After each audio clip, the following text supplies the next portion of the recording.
Hola, molt bona tarda a tothom. Soc la Sandra Borràs, la directora acadèmica de CEM Barcelona, i en nom de CEM us dono la benvinguda a tots i a totes a aquesta sessió xerrada informativa que portarem a terme jo mateixa i la meva companya, que també ha posat aquí la càmera, que ja la veiem, la Sílvia Rodríguez, que és la directora acadèmica pedagògica de CEN. D'acord? Llavors, en nom de totes dues i en nom de tot l'equip de CEN, us donem la benvinguda. L'objectiu d'aquesta xerrada és informar-vos a tots vosaltres del procés d'oposicions que tindrem aquest 2024 aquí a Catalunya i també donar-vos una pinzellada i una presentació de com treballem a CEN per preparar-vos per a aquestes oposicions. Per ajudar-me a fer-vos aquesta petita explicació que us volem fer, tenim una presentació que començaré a compartir, d'acord? Perquè així us quedi més clar quins són els punts que tractarem i quina és la informació important i rellevant que creiem que us pot ajudar en aquest procés. Per tant, començarem a compartir, si això em deixa. Perfecte.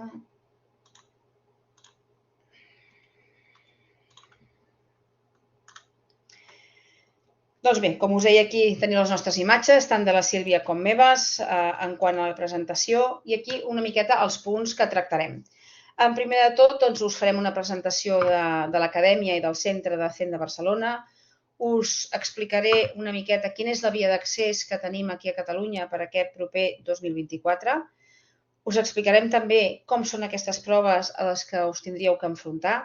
I després, un cop jo hagi acabat aquesta part, més relacionada directament amb les proves d'aquí de Catalunya, cediré la paraula a la Sílvia, que us explicarà amb més detall i amb més deteniment quina és la metodologia que fem servir a CEN per preparar-vos i una miqueta com enfoquem tots aquests cursos que tenim per endavant. Llavors, un cop dit això, i perquè veieu una miqueta l'ordre d'informació, us explico o us donaré detalls importants sobre l'Acadèmia de Barcelona, d'acord?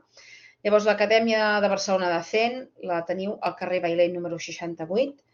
Per a aquelles persones que no sou de Barcelona o que no hi aneu tan sovint, sí que us puc dir que està molt ben ubicada. És de fàcil accés en transport públic, està molt a prop de plaça Tetuan, Gran Via, Diagonal.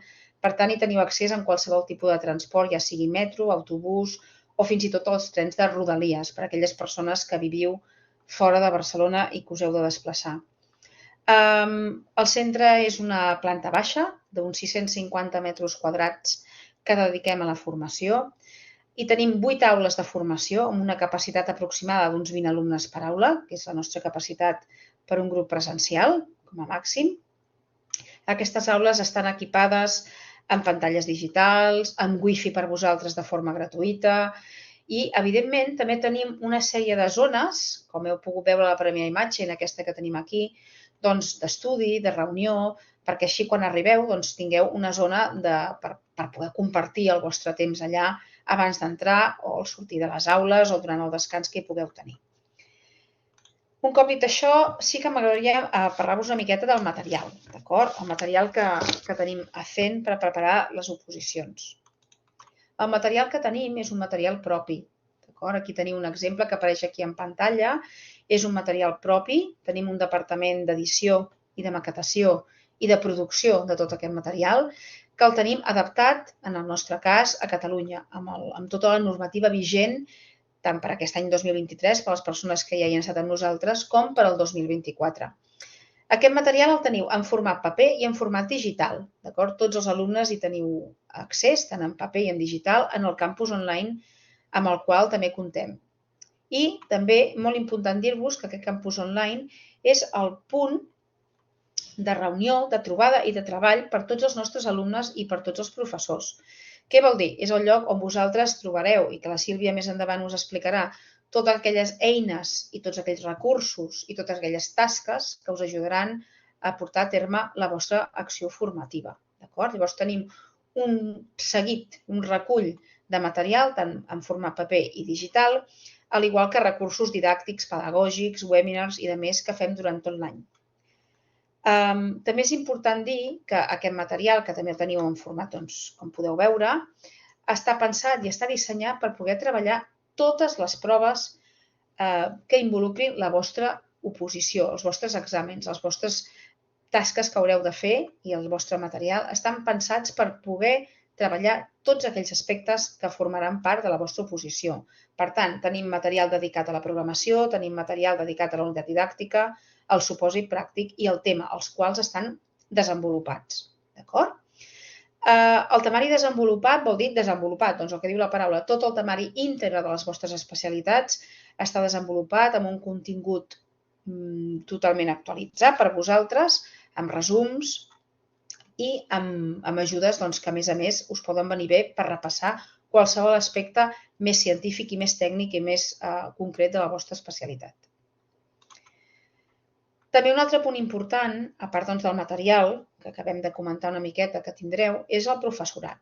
Llavors, el professorat que tenim a fent són persones expertes. D'acord? Què vol dir? Vol dir que tindreu persones, o formadors, o formadores, o docents, relacionats amb la vostra especialitat en concret. D'acord? Són persones que alguns d'ells han estat alumnes de FEN, van ser alumnes, van aprovar les oposicions i després han tingut l'interès de ser formadors i poder ajudar a persones que viuran el mateix procés que ells ja han viscut. Per tant, això és un aspecte molt important. Són persones docents en actiu, que són funcionaris en actiu i que han viscut aquesta fase d'oposició moltes vegades des dels dos àmbits, com a estudiants primer, òbviament, i ara com a formadors, i que pensem que la seva experiència és realment valuosa per poder-vos ajudar a tots vosaltres. També és important que som preparadors en actiu, això també és important, i d'altres que, molts d'ells, no tots, però molts d'ells han estat membres de tribunal. Per tant, tot el nostre cos docent està pensat perquè us puguin ajudar al màxim en qualsevol cosa o en qualsevol aspecte relacionat amb les vostres proves. Quins són els nostres cursos i les nostres modalitats? Doncs bé, des de FEN tenim diversos tipus de cursos. En tenim de presencials, a l'Acadèmia del Carrer Bailén, com us acabo de dir. En tenim d'online en directe amb classes i també en tenim d'online sense classes. Llavors, cadascuna d'aquestes modalitats està pensada o està enfocada a poder adaptar-se a allò que vosaltres necessiteu. Hi ha persones que per temes logístics poden desplaçar-se a l'acadèmia o prefereixen simplement una formació presencial i d'altres que també tenim aquests cursos online en directe que us ofereixen la comoditat de poder seguir els nostres cursos des de qualsevol lloc, sempre que tingueu una bona connexió a internet, òbviament. I per últim, també tenim la formació online sense classes. Aquesta està pensada per persones que no volen formació, no volen tenir aquest compromís de tenir una classe, però sí que requereixen el seguiment i el guiatge d'un tutor que els gestiona tot aquest calendari de tasques que proposem. Amb les tres modalitats que tenim no hi ha cap diferència. Cap diferència a nivell pedagògic, vol dir que darrere hi ha tot un treball i un contingut a dintre d'un campus que us serveix per anar treballant paulatinament tota la fase de l'oposició i que després la Sílvia us explicarà amb més deteniment en què consisteixen. Però sí dir-vos això, que tenim aquestes tres modalitats i que en el cas vostre, que en el cas de secundària, per aquest curs 2023-2024, tenim les especialitats que veieu aquí detallades a la part inferior. Orientació educativa, llengua i literatura castellana, geografia i història, física i química, matemàtiques, biologia, geologia, anglès i tecnologia.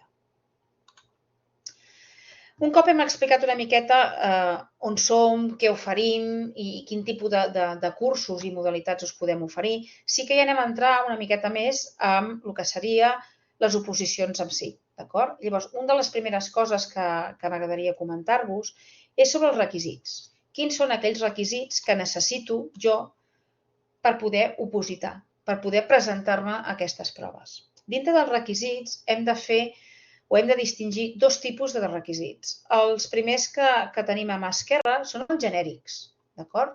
I després tindríem aquí a mà dreta, en el nostre cas, els específics de secundària.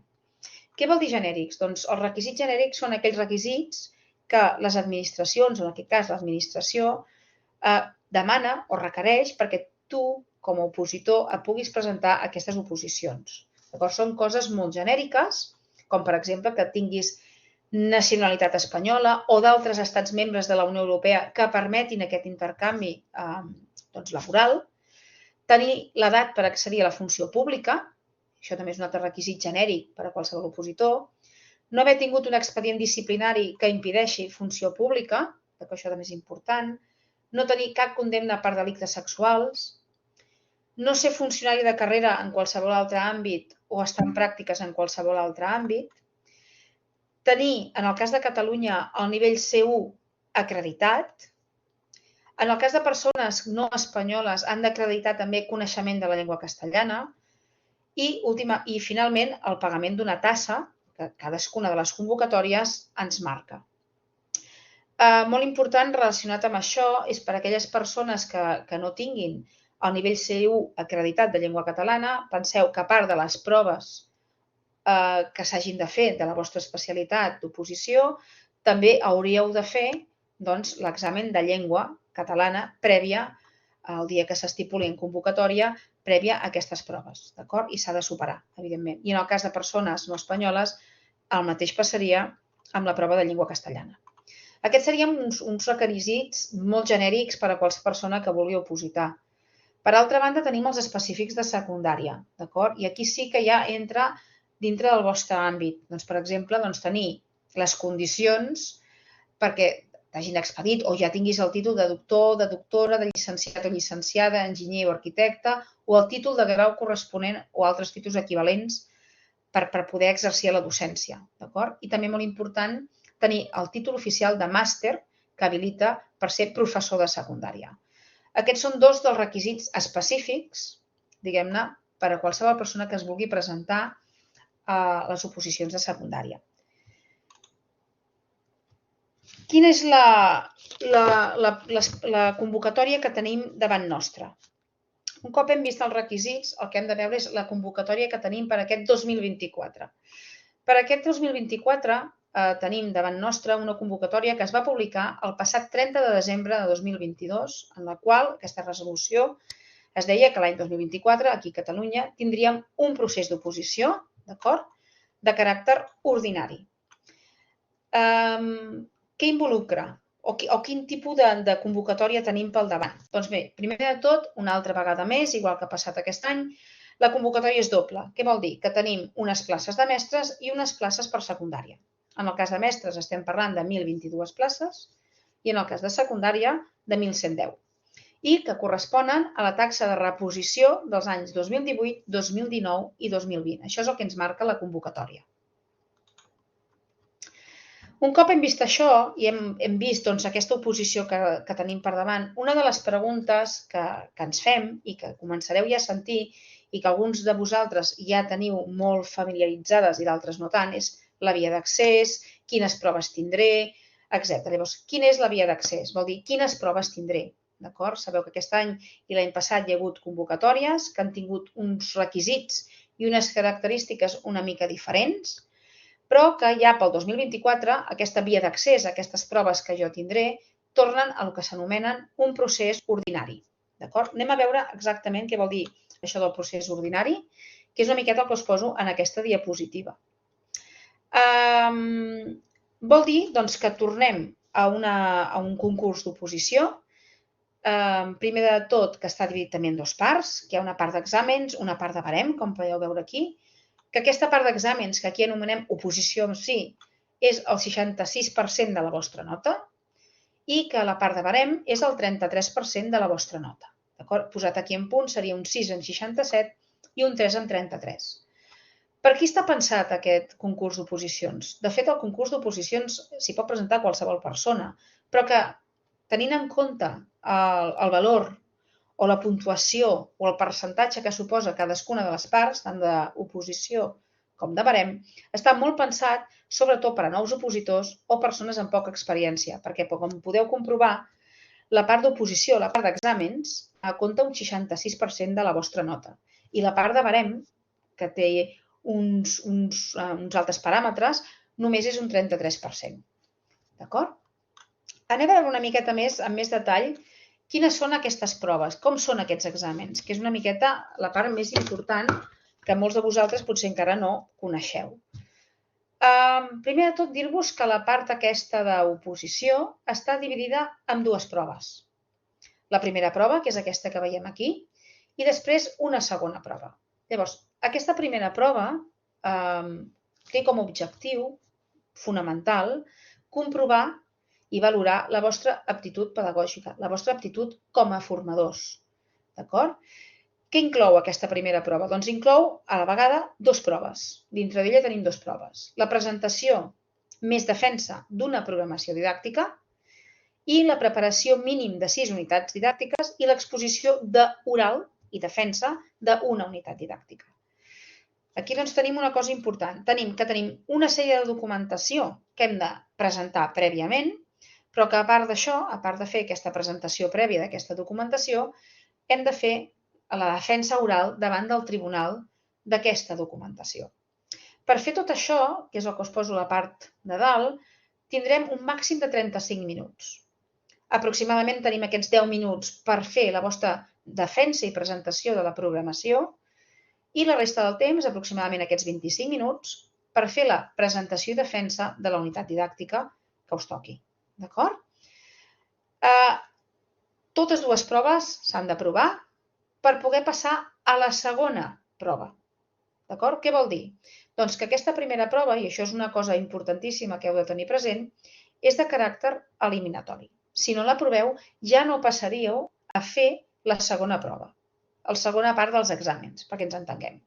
Aquesta primera prova es valora de forma global de 0 a 10 i heu de tenir un mínim d'uns 5 punts per poder-la passar. D'acord? Un cop feta aquesta primera prova i la passem, ens anem a fer la segona prova. Aquesta segona prova, a diferència de la primera, té com a objectiu comprovar, valorar els vostres coneixements específics, més tècnics, més científics de la vostra especialitat. D'acord? Perquè la part més pedagògica, la part més formativa, l'heu valorat a la primera. Llavors, en aquesta segona part, en aquesta segona prova, sí que el que es fixen al tribunal, el que valoren, és els vostres coneixements específics i tècnics de l'especialitat. Això que recalco i que remarco, aquesta diferència entre aquest coneixement més pedagògic, aquest coneixement més científic, veureu més endavant amb la presentació de la meva companya, de la Sílvia, com ho enfoca o com ho enfoquem des de CEN. Quines són les mesures pedagògiques que la nostra directora, la Sílvia, i juntament amb tot el seu equip, treballen per poder-vos oferir, per fer aquesta formació àmplia en tots aquests aspectes. Llavors, aquesta segona prova passa també com la primera, també és eliminatòria, d'acord? També l'heu d'aprovar, si no ja no passaríeu a la part de barem. Què inclou? Quines proves inclou aquesta segona prova? Doncs també una altra vegada la tenim dividida en dues parts. Primer tenim una prova pràctica, que és un supòsit pràctic, i tindreu un màxim de 3 hores per poder-lo fer. L'haureu de preparar i us convocarà el tribunal per fer la lectura davant seu. El tribunal us farà llegir aquesta prova pràctica que haureu preparat i us poden fer preguntes sobre allò que heu preparat, sobre allò que heu redactat. I finalment tindreu que fer el desenvolupament d'un tema del vostre temari, d'acord? Del temari que tindríeu oficial, doncs hi ha un sorteig amb un nombre concret de temes, que ara ho veurem, i tindreu un màxim de 2 hores per poder-ho fer. Llavors, aquestes dues proves es puntuen, com podeu veure, com us poso aquí a sota. Aquesta segona prova es valora del 0 al 10 i es desglossa de la següent manera. 7 punts per la part A, o sigui, 7 punts per la part pràctica i 3 punts per la part B, 3 punts pel tema. I heu de tenir una nota mínima de 2,5 en cadascuna d'elles per poder aplicar la ponderació i continuar amb el vostre procés. Sobre el tema del nombre de temes, dependrà una miqueta del nombre de temes que sortegen, em refereixo, d'acord? Aquella redacció d'aquest tema que heu de fer, que us acabo d'explicar, sempre està relacionat amb el nombre de temes que tingui la vostra especialitat. Llavors, en el cas de secundària, doncs la majoria estem per sobre dels 50 temes, aproximadament. Doncs aquelles especialitats que tenen més de 50 temes oficials en el seu temari, es treuen 4 números, 4 boletes amb 4 números del tema. I vosaltres, aquelles 4, n'heu d'escollir un i fer aquesta redacció. D'acord? Això és important. Depèn del nombre de temes del vostre temari, entraran més o menys nombre de temes en el sorteig que us puguin tocar. Una cosa important d'aquesta convocatòria, que ha estat diferent d'aquesta que s'ha fet aquest any, és que la programació, que és aquest document que també feu la defensa oral davant de tribunal, l'heu de presentar en format paper i en format digital, que han de ser coincidents, ha de ser el mateix document, sisplau, això heu de tenir-ho present, però una de les novetats és que caldrà tenir signatura digital. O sigui, l'enviament que em feu en format digital d'aquesta documentació caldrà tenir signatura digital. Per tant, és important que per totes aquelles persones que vulgueu opositar, que us ho esteu plantejant i que vulgueu entrar en aquest procés, comenceu a pensar com gestionar o com veure com gestioneu aquesta signatura digital, mitjançant quins organismes oficials la podeu tramitar. Molts de vosaltres imagino que ja la teniu, però per aquells que no ho teniu, doncs que ho tingueu present, que la poden demanar, tal i com marca la convocatòria que es va publicar. Un cop hem aprovat tant la primera prova com aquesta segona prova, que també l'heu d'aprovar, doncs llavors es genera o aneu a parar a el que seria a la fase de concurs. Aquesta fase de concurs, el seu temps està dividida en 3 parts. Es contemplen com 3 apartats diferents i tots ells conformen el vostre 33,3% de la nota.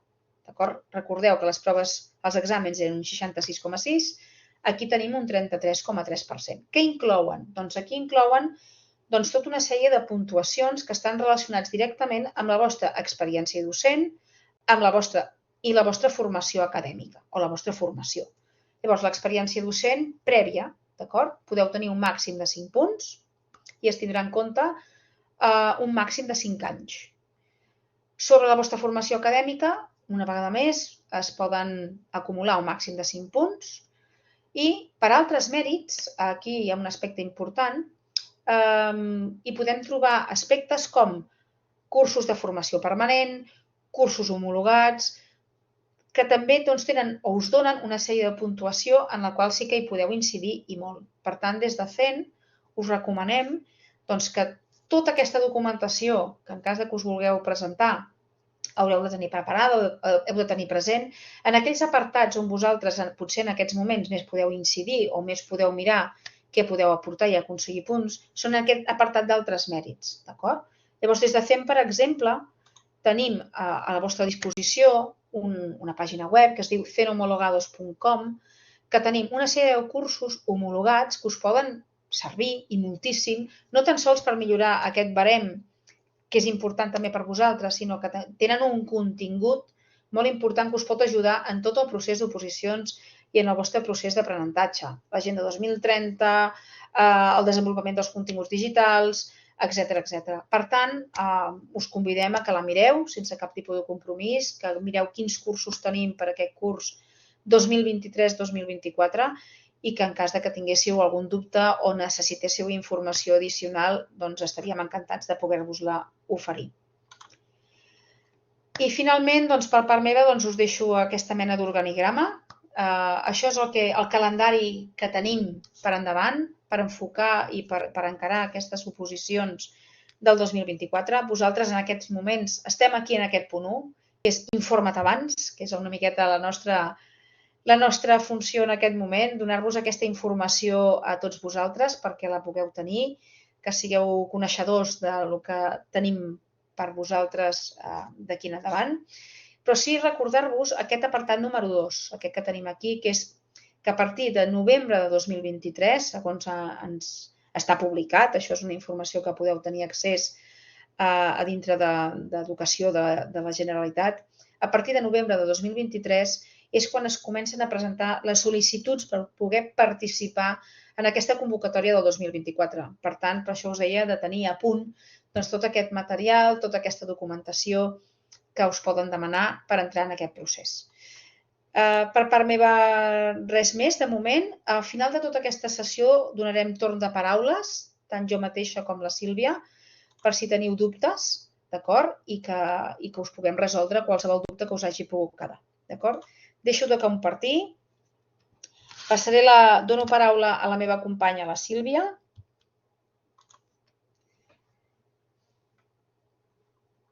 Hola, bienvenidos a todos y gracias por vuestra atención. Disculpad, yo hablo en castellano porque estoy desde la sede central de CEN, no me encuentro en Cataluña, pero bueno, os entiendo perfectamente. Luego sí que comentar que haremos la cuestión de riesgos y preguntas al finalizar esta sesión informativa.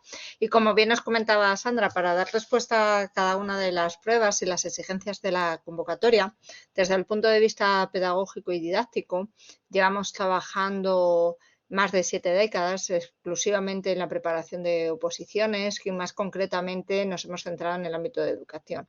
De ahí que tanto todo nuestro equipo en los distintos departamentos como nuestros profesores, que os ha comentado ella el perfil, como lo que conformamos el grupo de trabajo más del ámbito didáctico, sí que os damos cuenta de cuál es la metodología más apropiada para resolver con éxito cada una de las pruebas. Por ello, igual que comentaba Sandra, voy a compartiros el documento que tenemos de apoyo en el cual podemos ir viendo cada uno de estos elementos. En cuanto a lo que es la metodología en sí, es verdad que no hay un método único, pero sí que vemos que hay un método eficaz con el que poder trabajar, ¿no?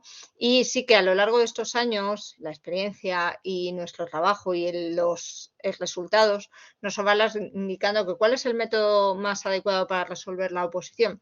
Sí que llegamos a la conclusión que es un método basado en las competencias docentes. Es verdad que vosotros tenéis la decisión tomada desde en su momento cuando decidisteis ya, sobre todo a lo mejor desde la carrera universitaria o sobre todo cuando ya habéis hecho el máster profesionalizante que nos permite, o el antiguo CAP en algunos casos, pues nos permite ejercer la docencia en cada una de nuestras especialidades. ¿Cómo lo hacemos? ¿Y cuáles son esas competencias docentes? Siempre debemos tener en consideración una base de conocimiento, una base científica, que esa es la que nos ha aportado nuestra licenciatura, nuestro máster en sí, específico propio de las especialidades que ha comentado Sandra que, por ejemplo, preparamos, ya sea geografía, matemáticas, historia, química, tecnología, cualquiera de ellas. Y esta base nos ayuda a consolidar y trabajar principalmente tanto el desarrollo de la prueba de los temas como principalmente también los supuestos prácticos. Pero una parte también ayuda a luego ver las programaciones y las unidades didácticas porque parte del contenido de la intervención didáctica tiene que ver con el desarrollo de estos temas.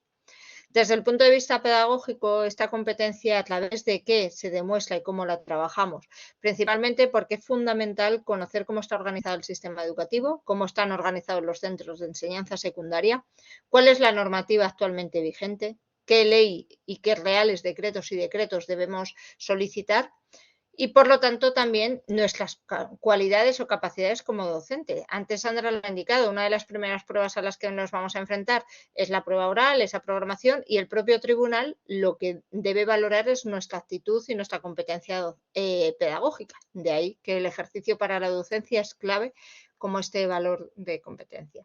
Y nuestra forma, por tanto, de gestionar el aprendizaje y cómo gestionar esas emociones que tan presentes están en el día a día en los centros educativos. Sin lugar a dudas, es fundamental que el tribunal nos va a evaluar y nos va a evaluar también en la forma en la que nosotros transmitimos nuestra competencia oral, es decir, el qué decimos, cómo decimos, de qué manera lo vamos indicando, pausadamente, mirándonos, qué transmitimos a través de la comunicación verbal, no verbal y paraverbal. Algo que es fundamental ir trabajando y ya no solo en el ámbito oral, sino desde el punto de vista de nuestro ejercicio escrito. El temario y la prueba práctica son ejercicios escritos, es nuestra carta de presentación. Y no hay una segunda oportunidad para causarle una primera buena impresión al tribunal de oposición. Por lo tanto, solo tenemos este momento y hay que hacerlo bien. Es algo que debemos entrenar y, por lo tanto, con una metodología que vamos trabajando mes a mes, semana a semana, vamos consiguiendo ese éxito. ¿Cómo lo gestionamos a lo largo de diferentes fases? Lo estamos concentrando en trimestres de preparación, pero son fases del estudio que podemos secuenciar e irnos organizando. Pese a que la primera prueba pueda ser más bien, y pensamos que es la programación y la unidad, sí que es fundamental tener esa base de conocimiento científico. Por eso, durante los primeros momentos hacemos unos buenos cimientos, de ahí que trabajemos principalmente todo el componente de la temática y la base científica y legislativa. Y sí que nos vamos adentrando en esa intervención que hacemos a través de supuestos prácticos y cómo se refleja dentro de nuestro documento de programación y esa unidad que vamos a tener que exponer ante el tribunal. Por ello, esa primera fase está más centrada en la iniciación, en la familiarización con todos estos aspectos y en la toma de contacto con nuestro material de estudio. Curso de iniciación que algunas de las personas que ya se han matriculado en CEN ya lo tienen activo en el campus online y que a lo largo de este mes de septiembre estará vigente para que podáis familiarizaros con las vías, con las pruebas que ahora mismo Sandra estaba comentando, como son algunas recomendaciones previas a la preparación de nuestro estudio. Pero esto no es suficiente, poco a poco tenemos que seguir trabajando y tenemos que seguir avanzando en nuestra preparación. De ahí que dentro de lo que es en la segunda fase de trabajo, sí que se equilibra más la balanza y así que seguimos trabajando en los temas, en ningún momento los dejamos de lado, pero sí que ya vamos profundizando más en las pruebas prácticas y sobre todo ya en la elaboración de ese documento de programación y esa guía que vamos a tener que exponer ante el tribunal. ¿Bajo qué tipo de metodología? Gestionamos una metodología Flip Classroom, la clase invertida. Es decir, nosotros por nuestra parte, preparadores y tutores en las distintas modalidades, os vamos dando recomendaciones de cómo ir realizando el estudio y vamos haciendo una comprobación de esa evolución del estudio, pero por vuestra parte necesitamos el compromiso de que sí vamos siguiendo ese ritmo y vamos cumpliendo con las actividades y acciones que os solicitamos ir desarrollando. Y también de un aprendizaje a través de nuestra acción, ¿vale? El learning by doing, de realmente todo lo que vamos haciendo de verdad tenemos mayor capacidad de adquirirlo y no simplemente el estudio memorístico, que es algo que podemos olvidar muy fácilmente. En este caso vamos a seguir trabajando en ese material de estudio, pero como decimos, nos centramos, tienen ya mayor peso la prueba práctica, la programación y las unidades. Concluyendo, la fase de nuestra preparación con esos últimos temas que debemos ver, un repaso generalizado más formal, aunque en los bloques anteriores, en las fases anteriores ya hemos ido haciendo repasos, pero sobre todo este último trimestre ya se trata de demostrar esas competencias pedagógicas y se trata de esa competencia comunicativa. Ahí tiene más lugar simulacros, encuentros, ensayos, porque tienen un mayor peso. Ya tenemos todo consolidado y lo que nos falta es entrenar, entrenar, entrenar para poderlo ver. Como complemento, no solo en la primera o en la segunda fase, no solo en la tercera, sino que a lo largo de todo el curso vamos a desarrollar diferentes masterclass, que son vídeos con expertos que nos dan formación y orientaciones para poder personalizar y destacar ante el tribunal, pero también diferentes encuentros como el que esta tarde estáis teniendo con Sandra y conmigo, en el que os damos recomendaciones y acciones de dónde destacar y poder optar a vuestra plaza, que es vuestro objetivo. Para nosotros en CEN es fundamental tener en cuenta las circunstancias de cada uno de vosotros. No es lo mismo una persona que acaba de terminar la carrera y ha hecho el máster que alguien que ha estado trabajando en otro ámbito, en otro sector, está trabajando de hecho en la concertada o alguien que está trabajando en la pública que ya ha metido cabeza, como coloquialmente decimos, y está trabajando como interino. En la base de conocimiento de una persona u otra es distinta. De ahí que es fundamental, algo que los preparadores solicitan, es vuestra ficha del alumno, tener en cuenta vuestro historial, similar a cuando vas a un médico y te ocurre algo y ven cuál es tu expediente y todo tu historial, pues del mismo modo nuestros preparadores y nosotros desde CEN necesitamos conoceros para poder ayudaros en vuestra demanda o en vuestra atención. Realmente, ¿cómo es esa atención individualizada? ¿Cómo se refleja en la preparación? Con independencia de la modalidad, siempre vamos a poder hacer consultas a nuestro preparador, pero consultas que lógicamente él tiene que saber nuestro punto de partida para orientarnos en un lugar u otro. Vamos a hacer simulacros estratégicamente planteados a lo largo del curso, en que el profesor los va a corregir, el preparador nos va a ayudar y nos va a orientar en aquellos puntos fuertes que debemos seguir potenciando y aquellos puntos débiles que debemos corregir. También vamos a realizar el ensayo individual de la prueba oral, algo clave para poder superar las pruebas. Desde luego tengo que saber defender adecuadamente mi programación y exponer correctamente mi unidad didáctica. Complementado con diferentes encuentros, como decimos, como el de hoy, que aparte de la sesión formativa que os damos, pues os dejamos un apartado de ruegos y preguntas para ir resolviendo cualquier duda que podáis teniendo. Y luego, exclusivo en las modalidades presencial y clases online en directo, que ha comentado antes Sandra, sí que disponemos de un aula bien física en las instalaciones que hemos visto en la presentación y que os invitamos también a visitar la web o visitarlas físicamente, sino también el foro de grupo con alumnos. Aprendo también mucho de las preguntas y las dudas que se han planteado mis compañeros y de la respuesta que le podemos dar. Esto incluso fomenta la creatividad. Todas las acciones que no nos habíamos planteado aquí las encontraríamos. Sin lugar a dudas, antes lo hemos dicho que es propio de todas las modalidades, los encuentros individuales. Al fin y al cabo, lo que hemos iniciado es un reto, es un objetivo, es un sueño por cumplir, ¿no? Nosotros nos sentimos docentes desde hace ya mucho tiempo. La cuestión es que necesito cumplir todos los requisitos y superar una serie de pruebas para alcanzarlo. Al final me planteo como un reto. Un reto que está completado con una serie de recomendaciones y tareas que sí que os solicitamos que seamos muy rigurosos. Desde luego, si quiero llegar a hacer una maratón, está claro que debo estar entrenando, salir en los objetivos que me dice mi entrenador, cumplir en dietas, etcétera, etcétera. Del mismo modo lo tengo que hacer para una oposición. Recomendamos una serie de acciones que es fundamental. Debo conocer la convocatoria. Las pruebas que ahora mismo Sandra nos ha comentado las debemos conocer al dedillo. ¿Qué me exigen en mi especialidad? ¿Cuánto tiempo voy a tener para desarrollarla? ¿Qué criterios me van a examinar? Todo esto es fundamental tenerlo. Y luego, por otro lado, hay una serie de tareas que son obligatorias. Está claro que si quiero superar la oposición, es preferible que el tribunal, antes de que me exponga solo a ellos, mi profesor me haya valorado si mi ejercicio es adecuado o no y me haya dado esas orientaciones de puntos fuertes y puntos débiles. Si no me expongo a los días que hay el simulacro, pierdo la oportunidad de hacerlo y son irrecuperables. Si el simulacro, por ejemplo, está marcado en noviembre y yo quiero hacerlo en diciembre, el de noviembre lo has perdido, ya te tienes que esperar al de febrero. Con lo cual es fundamental tener esto. Y en las clases presenciales y clases online en directo, hay una serie de ejercicios que son exclusivos. Antes Sandra nos ha comentado, todas nuestras instalaciones y también en el formato online a través de la plataforma que hoy estamos compartiendo Blackboard, tienen la opción de que se graba la sesión y todas presenciales y clases online en directo van a quedarse grabadas. Se va a quedar grabada incluso la actividad que vamos a desarrollar. Lo que no se va a quedar reflejo es si esa actividad que es exclusiva de ese momento en directo, la corrección de la misma se va a hacer durante el desarrollo de esa clase, no en la grabación y luego después con mi profesor. No, no, o lo hago en ese momento o si no me voy a quedar con la duda. De ahí la importancia de ser rigurosos, cumplir con los horarios y, si no, no obstante, tener las distintas modalidades de preparación, ya sean clases presenciales, clases online o la modalidad de online sin clases más autodidacta para aquellas personas que no tienen la posibilidad de seguir con una serie de horarios establecidos.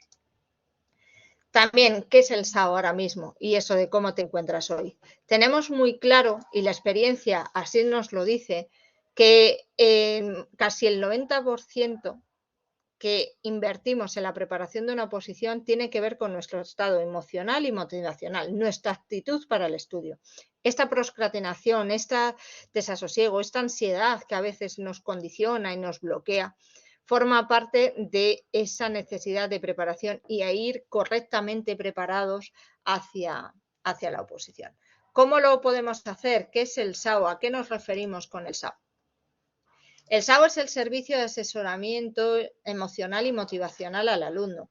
El SAO es un planteamiento, una filosofía que tenéis dentro de CEN como un bloque más al que podéis consultar y trabajar para que garanticemos que vuestra preparación es adecuada, que estéis en el umbral correcto y óptimo de la preparación. Está simulada con los colores de un semáforo porque precisamente viene a identificar cuando vamos con el coche por una calle, yo veo un semáforo en verde, sigo por esa calle a mi ritmo, a la velocidad que marco. Por lo tanto, me estoy poniendo a prueba del manejo del vehículo y bueno, pues puedo hacer una serie de test, cuestionarios para testearme si estoy adecuadamente en un equilibrio mental y emocional para preparar la oposición. Pero efectivamente, igual que pasa con el semáforo en ámbar, llega un momento en el que no estoy seguro tengo cierto nerviosismo, no duermo correctamente, me empiezo a tener bloqueos, siento que no avanzo. Este tipo de acciones, con lo cual me ayudan a través de una serie de recomendaciones que tenemos planteadas a través de estos apartados, compruebo si estoy preparado o no y si tengo en perfecto estado de equilibrio mis aspectos y el ámbito emocional y motivacional. Cuando efectivamente tengo que parar porque el semáforo se me ha puesto en rojo y me doy cuenta que necesito ayuda, puedo consultar este apartado. En este apartado encontramos una serie de experiencias, testimonios de otros compañeros que se han encontrado igual y qué solución hemos encontrado, pero también la posibilidad de escribir a uno de nuestros psicólogos o pedagogos de Zen que me van a orientar en mi situación y también, si llega el caso, poder mantener un encuentro como el que hoy estamos manteniendo, pero de manera individualizada, con el asesor en una fecha determinada para poder gestionar ese bloqueo que me impide seguir estudiando. Todo ello, ¿cómo lo vamos a hacer?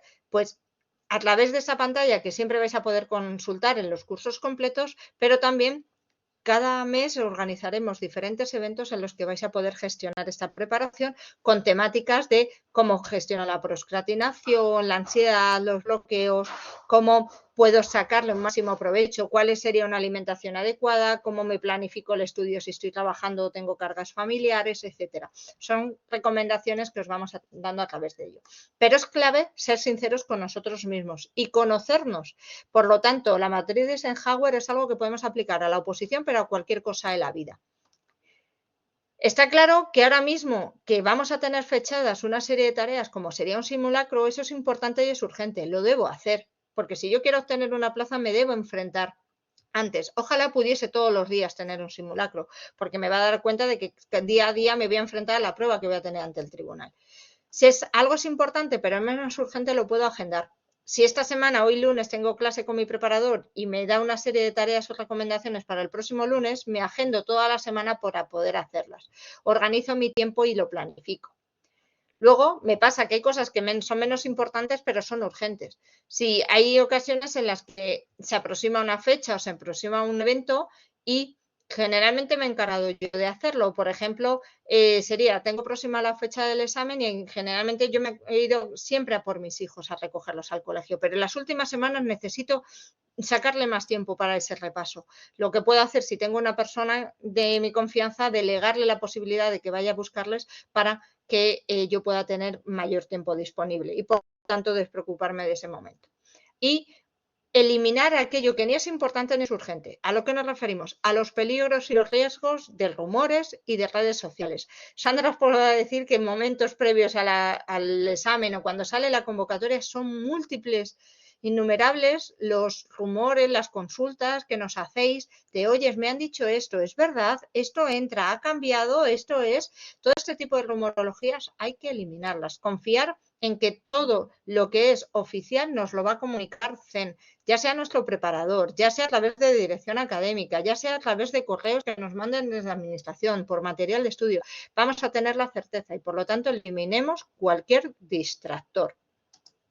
Fundamental también es nuestra planificación de estudio. Las semanas las tenemos que organizar, pero también es importante tener un día libre o un tiempo determinado para la familia y para nosotros mismos, incluso para el descanso. Tenemos que tener un día comodín, que puedo planificar de lunes a viernes y decidir el sábado tenerle libre porque me surge un imprevisto el jueves y lo que tenía planificado el jueves no lo puedo hacer. Si tengo todos los días ocupados con cosas, voy a ir arrastrando la tarea del jueves, mientras que si tengo el sábado libre, voy a poder, eso que tenía pensado hacer, recuperarlo el jueves y comenzar el próximo lunes con una planificación desde cero. Fundamental. Y decir qué debo hacer y qué es lo más importante de esto que debo hacer. Entonces, de ahí prioricemos, planifiquemos y organicemos nuestro tiempo, teniendo en cuenta aspectos familiares, laborales, otros estudios, nuestra base de conocimientos, el tiempo que disponemos. Lógicamente, esto es una ecuación que cada uno de nosotros conocemos y que nosotros desde Zen os podemos asesorar desde nuestra experiencia. Fundamental, el cuerpo al final es una máquina de y nuestra mente también. Por lo tanto, es importantísimo dormir el número de horas adecuado. Gente que dice, no, es que yo aprovecho a estudiar por la noche. No puedes estar todo el año a ese ritmo. Vale que en determinados momentos que se acerca la fecha, bueno, pues hay veces que pisamos más el acelerador, siguiendo con el símil del coche, y voy a dormir menos horas, estoy más nervioso, más nerviosa. Bueno, pero es importante planificarme mis horas de descanso, respetar los ritmos para una alimentación adecuada, comer de manera sana y equilibrada. Tenemos que alimentar a nuestras neuronas y con una comida saludable, es fundamental.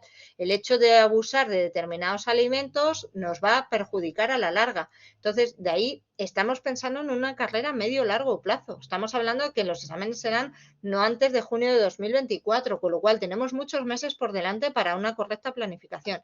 Y fundamental para despejar la mente y también oxigenarnos es hacer práctica de deporte moderada. Hay veces que nos encabezonamos en, venga, me quedo estudiando una media hora más para este tema que me entra. Y luego estás media hora, una hora y no hay manera. La mente ya se ha bloqueado, necesita oxigenarse, aunque sea sal y pasea al perro, date una vuelta con tu pareja, vete a comprar el pan, lo que sea. Pero salimos, nos despejamos, tomamos aire y volvemos. Verdaderamente, o aunque solo sea el cambio de actividad, eso nos va a ayudar que nuestra mente cambie el chip. ¿De acuerdo? Entonces, es importantísimo que todo lo que necesitas lo tienes, o bien a través del material de estudio, que algunos si ya estáis matriculados y habéis recibido parte del material, os ha llegado esa primera caja que ha marcado antes Sandra gráficamente, pero a lo largo del año os vamos a ir enviando diferentes materiales. Os ha indicado, tenemos un departamento editorial propio, con lo cual vamos trabajando y vamos actualizando materiales, pero que todos esos materiales que recibimos en papel y que están relacionados con las pruebas a las que me presento, se complementan, se enriquecen y se actualizan en el campus online, con webinars, con materiales, con guías, con masterclass, con eventos. De ahí que es fundamental, cuando nos lleguen ya las claves y todo, registrarnos, tener el acceso. A día de hoy podemos tener acceso al curso de iniciación, aparte del material de estudio, a nuestro grupo aula, a las consultas a nuestro director académico. Toda esta información está siempre dentro del campus y ya sea en el móvil o en el ordenador, pues siempre puedo acceder a ella, con lo cual es muy útil, la llevamos siempre encima. No nos olvidemos, desde luego, es importante si algo queremos adquirir, practicar, practicar, practicar. El hecho de practicar conseguimos una rutina y la rutina con el tiempo se hace hábito. Entonces es fundamental trabajar eso, porque si no, al final al cuerpo no le acostumbramos y es algo que tenemos que practicar en muchas ocasiones. De hecho, cuando llega el examen muchas veces estamos tan acostumbrados a dedicarles horas de estudio que dices, ¿y ahora qué hago? Se te queda como un vacío tremendo, ¿no? Porque estamos acostumbrados a hacerlo. Y aunque no sea solo estudiar, estudiar, estudiar, es importante hacer lecturas, hacer repasos, elaborar el documento, compaginemos una actividad por lo que es la fatiga mental. Entonces es fundamental cuidar, por un lado, la preparación del estudio, por otro lado el ejercicio de la práctica, por otro lado voy elaborando en el ordenador el documento, consulto una normativa, entonces combinando lecturas, repasos y trabajos continuados. Y compaginemos el repaso de las pruebas con el entrenamiento mental y emocional. El cuidar nuestra alimentación, nuestro descanso, nuestra práctica de deporte, el cuidar el afecto familiar, nuestro entorno emocional, si tenemos, compaginamos el trabajo con el estudio.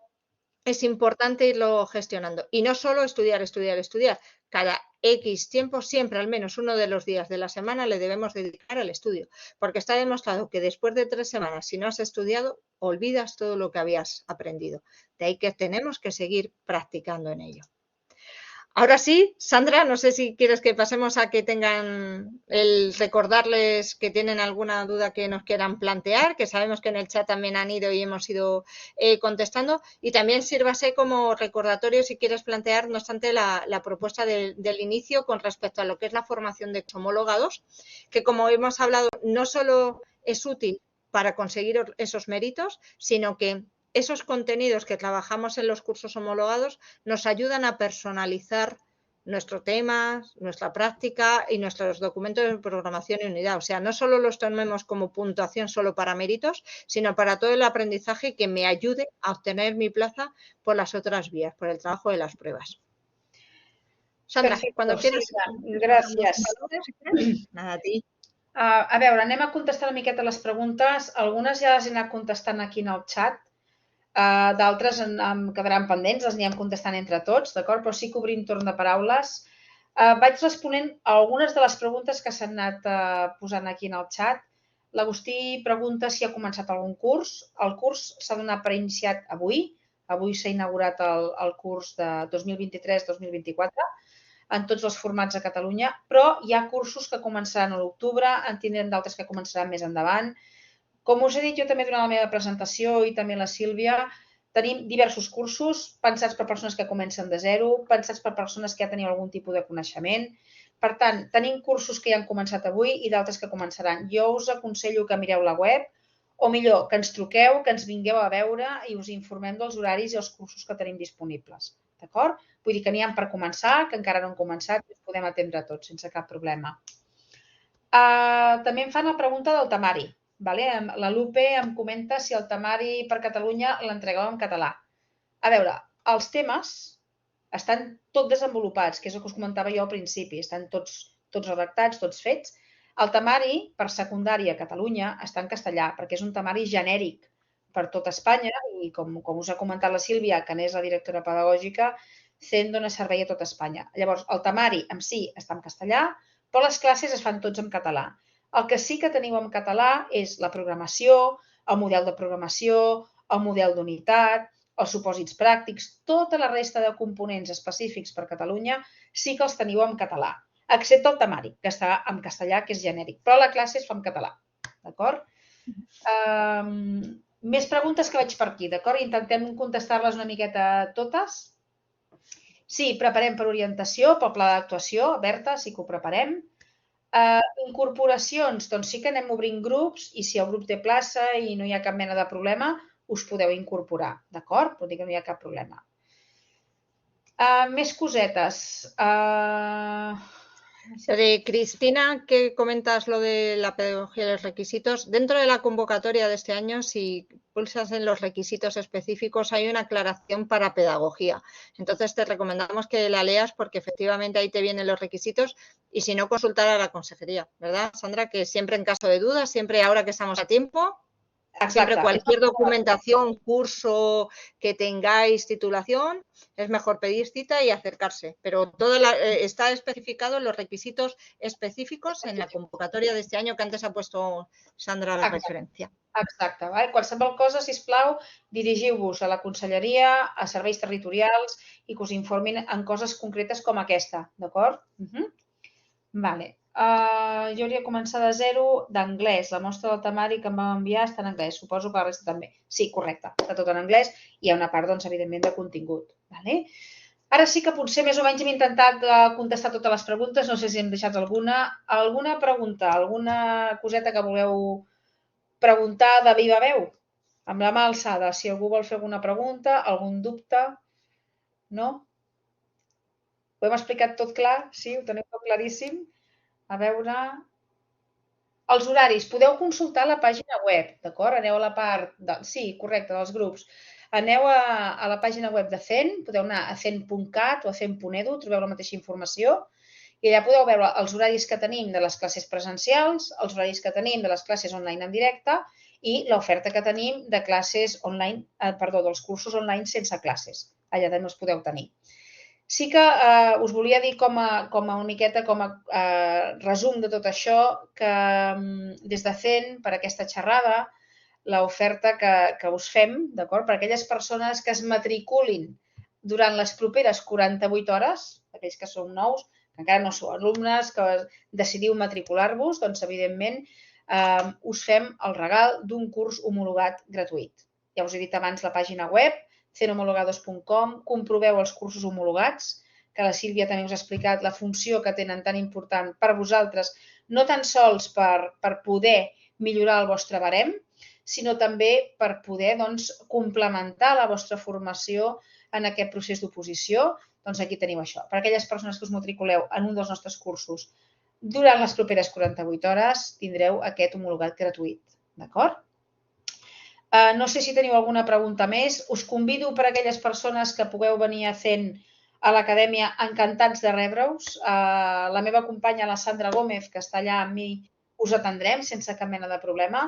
Si voleu trucar tant nosaltres com els nostres companys de central i del call center i de tots els departaments d'administració, en cas de qualsevol dubte, quedem a la vostra disposició. I res més, només afegir una cosa que la Sílvia de l'acadèmia per passar a rebre més info. Doncs mira, de dilluns a divendres, a partir de les 10 del matí estem allà fins a les 2 i de les 4 fins a les 8. Ens podeu trobar allà, d'acord? I no hi ha cap mena de problema en què us puguem atendre. Recordar-vos això, que estem a la vostra disposició. I una cosa que la Sílvia ha reiterat, no? Aquesta feina constant, aquesta organització del vostre temps. I sí, fer-vos una reflexió que sempre faig als alumnes que tinc quan em venen a veure. Les oposicions no és una carrera de velocitat, és una carrera de fons. Per tant, aquí la resistència, la preparació és molt important. Per tant, en tot allò que us puguem ajudar, no dubteu en venir-vos a veure o a trucar o a escriure'ns. Moltíssimes gràcies a tots i a totes. Gràcies, Sílvia. Gracias a todos. Gracias, Sandra. Os esperamos. Gràcies, adeu, bona nit.